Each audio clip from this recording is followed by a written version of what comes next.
నమ్మినంత రాజేశ్వరి చేయి పట్టి నడుపును, శరణంటూ వేడినంత కష్టములను తీర్చును.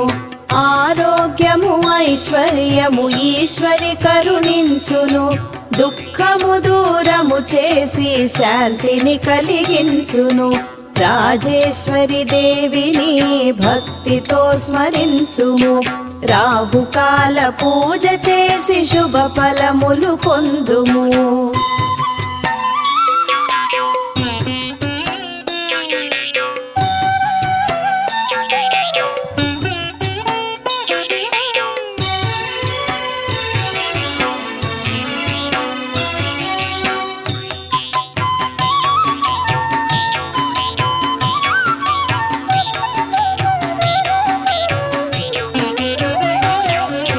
రవివారము సంధ్య